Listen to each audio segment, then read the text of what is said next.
Max is preparing his online economics lesson on market equilibrium. At first, he plans to explain the concept step by step and then let students apply it. But while exploring online resources, he discovers an interactive market simulation and wonders, what if students could find the equilibrium themselves? Max touches a core question in teaching design.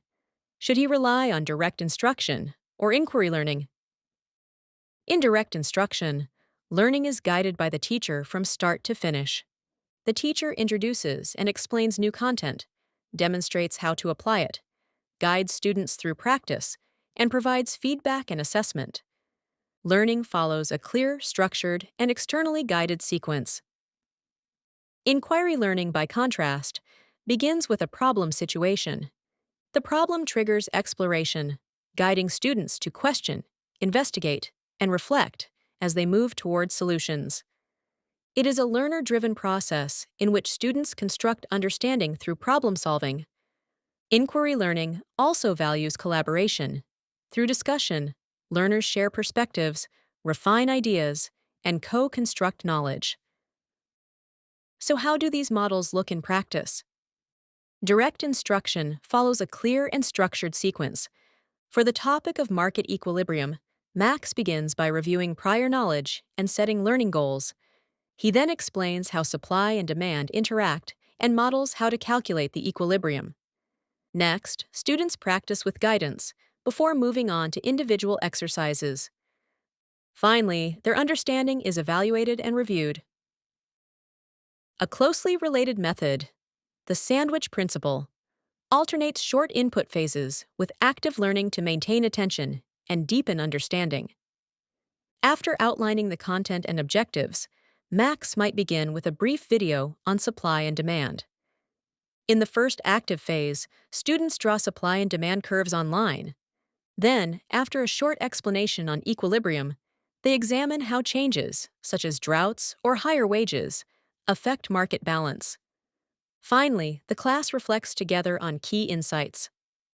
To make the sandwich principle effective, transitions between phases should be clearly structured, with precise instructions that keep all learners engaged and on task. Within the approach of inquiry learning, three main strategies can be distinguished: problem-based learning, project-based learning, and inquiry-based learning. Each represents a different degree of openness, from well-defined to self-generated problems and solutions.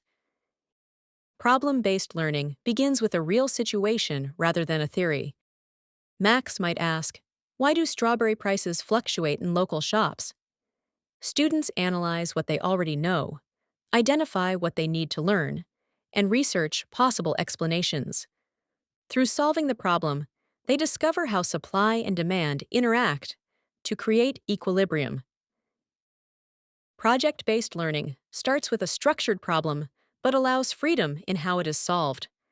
Students design and carry out a project that can have multiple creative outcomes. In Max's class, teams could create a virtual fruit market, simulate strawberry production and sales, record transactions, and analyze how and why prices stabilize. Inquiry-based learning offers the greatest degree of openness. Both the problem and the solution are open-ended. Students formulate their own research questions, develop hypotheses, collect data, and interpret results. In Max's lesson, students might explore, how do government subsidies for fruit farmers affect market equilibrium? They analyze real or simulated data and compare their findings with economic theory.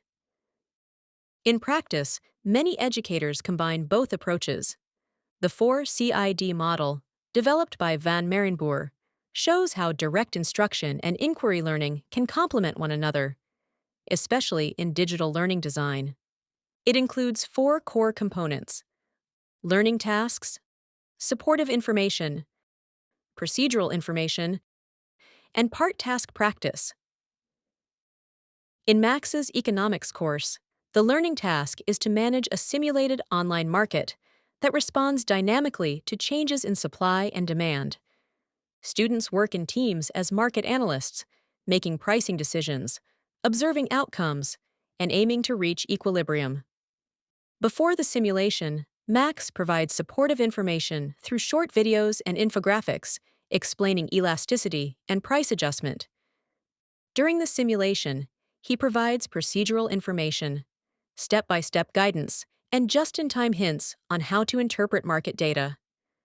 Between simulations, students complete part task practice, calculating equilibrium prices, plotting supply and demand curves, and explaining shifts. Over time, Max gradually reduces his support. Early simulations are guided closely, while later ones allow students to act independently.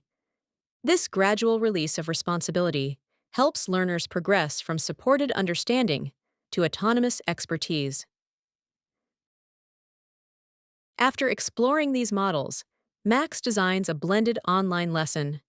He starts with a trading simulation where students experience equilibrium firsthand, then explains the theory step by step to connect practice and understanding. Students enjoy the simulation, stay motivated, and grasp the concepts deeply. There's no single best strategy. The most effective design fits the learners, the content, and the goals. myScripting helps teachers combine structure and discovery to create diverse and reflective learning environments.